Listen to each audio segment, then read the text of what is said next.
Hello and welcome to the Daily Comic and Collectible, episode 576. Now today, the collectible of the day is the Hasbro Toys, Transformers, Evil Decepticons, reissued G1 series, Soundwave and Buzzsaw, action figures. It's a world of constant change, where things are not what they seem. It is a world of the Transformers, a world of heroic Autobots, and evil Decepticons. First, we have Soundwave. His function is communications. It is said Soundwave can hear a fly sneeze. He uses anything he hears to advance his status. He's definitely an opportunist. Despised by all other Decepticons, sensors can detect even lowest energy radio transmissions. He's able to read minds by monitoring electrical brain impulses. He acts as a radio link for others, locates and identifies Autobots, then informs the Decepticons. He carries a concussion blaster, and he's often a target of retaliation by his comrades. And then we have Buzzsaw. His function is spy. He's civil and sophisticated, yet very cruel and very destructive. He approaches his lethal tasks like a fine artist. Each deadly mission is like working on a new masterpiece. He can pinpoint and photograph a thumbtack from 20 miles away. He flies at 250 miles per hour, carries twin mortar cannons, and has a diamond-hard, micro-serrated beak that can carve up almost any opponent. But due to his large ego, he will often sulk rather than proceed if his plans go astray. Box includes 2 7-inch scaled action figures of Soundwave and Buzzsaw, 7 total weapons accessories, label and sticker sheet, and fold-out instructions. Released in 2018 by Hasbro Toys. Now, the comic of the day is Transformers, Volume 1, Issue number 7, with the cover date of August 1985, with story by Bob Budiansky, art by William Johnson, and cover by Mark Bright. This story is titled Warrior School. This story picks up from the last issue and opens with Ratchet carrying Buster back to his home in Portland when they stumble upon some campers. After some explanations, Ratchet learns about humans' requirements to eat food and likens it to a Transformer's need for fuel. The education is cut short when Buster suddenly reels back in pain, a side effect of having 2 terminals placed against his temples, with the other 2 connected to the head of Optimus Prime. Although he doesn't tell Ratchet this, and is taken home by the campers, leaving Ratchet to ponder over what to do next.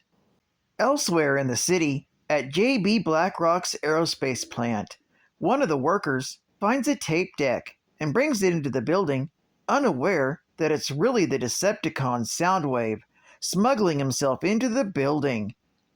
Transforming into robot mode and unleashing Laserbeak, Soundwave attacks the plant, securing the base and taking all its workers hostage, securing another victory for Shockwave.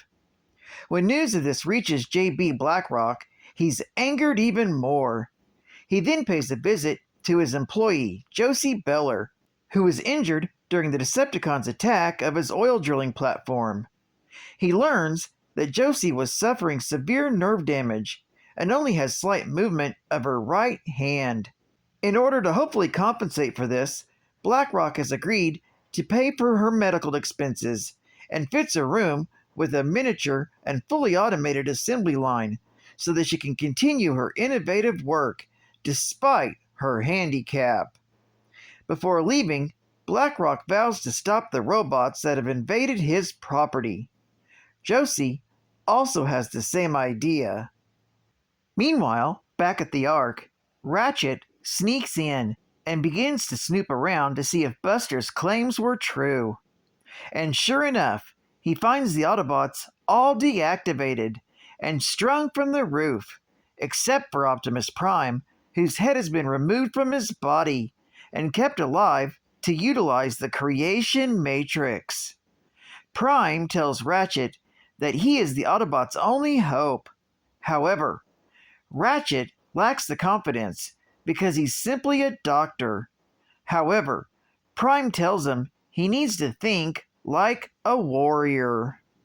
Meanwhile, in Portland, Buster returns to his father's garage with Jesse and O and makes a vain attempt to try and keep his father's business afloat. However, Jesse and O's constant doting irritates him to the point where he angrily tells them to get lost. Alone by himself, Buster suffers another headache, and to his surprise, mentally lifts the metal tools he dropped on the floor. At that same time, Ratchet continues to search the Ark when he's found by Megatron, who's been left behind by Shockwave in order to guard the Ark against any intruders. Ratchet attempts to defend himself, but his surgical tools prove useless against Megatron, who simply laughs at Ratchet. Before he can land a killing blow, Megatron is interrupted by Shockwave, who orders him to prepare Optimus Prime's head for transport to BlackRock's aerospace plant. When Megatron angrily smashes the screen, Ratchet picks up on the fact that Megatron wishes to eliminate Shockwave and offers to help defeat him. When Megatron asks how, Ratchet reveals that Shockwave was defeated once before, 4 million years ago, by the Dinobots. Convincing Megatron that he has no choice but to give Ratchet a chance, the two make a deal. Ratchet will find a means to destroy Shockwave, and Megatron will give Ratchet control over the Ark and the captive Autobots. They then agree to meet on a nearby ski hill when the deed is done. As an extra measure, the two carry out the Rite of Oneness, a Cybertronian honor-binding tradition.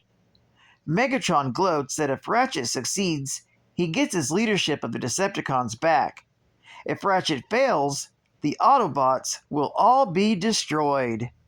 And as such, he has nothing to lose.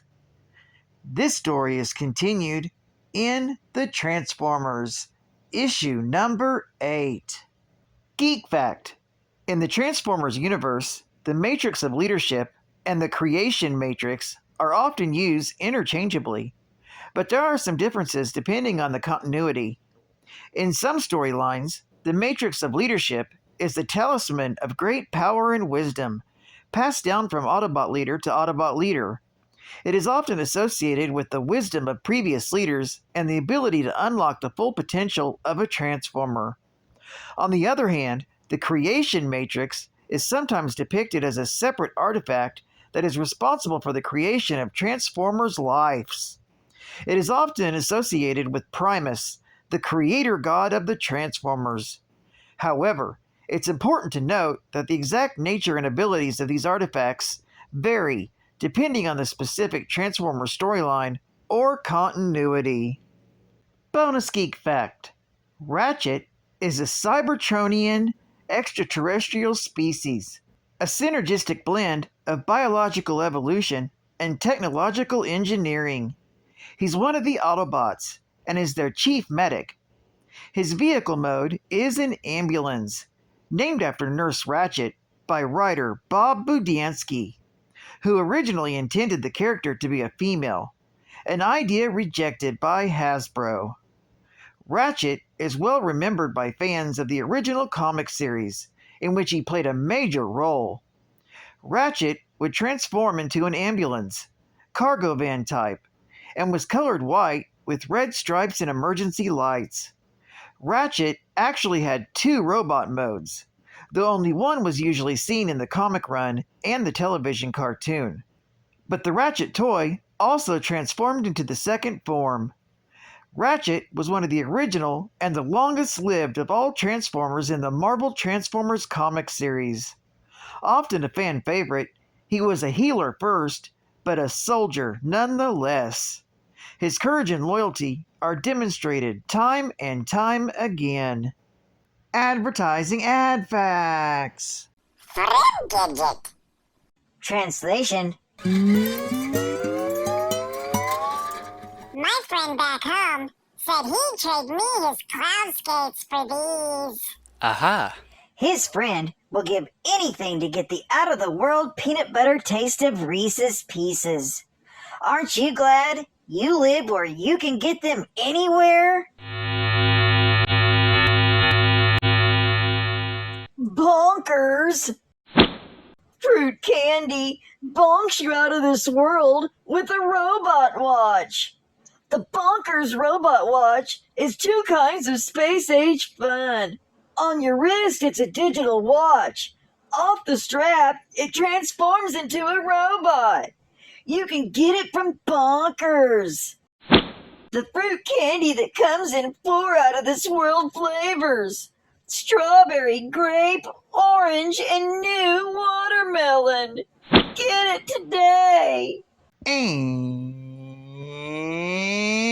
And final geek fact. Soundwave is one of the characters from the original Transformers line.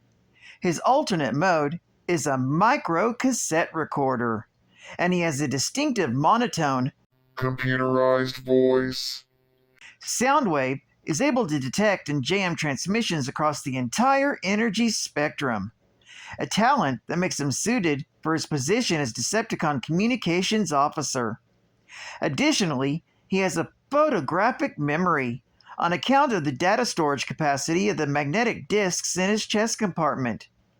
And he's armed with a shoulder-mounted laser cannon and handheld concussion blaster. Soundwave is physically strong compared to most Transformers. His alternative mode is that of an earthly micro-cassette deck. Within the tape compartment, which becomes his chest in robot mode, he stores a variety of Decepticon spies, all of which take the alternate form of a microcassette. These spy characters include Ravage, Laserbeak, Buzzsaw, Ratbat, Rumble, Frenzy, Slugfest, Wing Thing, Autoscout, and Overkill, all of whom are under Soundwave's command in the original television series. Squawk Talk and Beast Box were additional cassette characters under Soundwave's control within the U.S. toy line, who never appeared in the cartoon. Well, I'd like to thank you for joining me for another Daily Comic and Collectible, and I hope to see you again Wednesday. This is Catfan Comics Man, and I'll catch you on to flip. Over and out.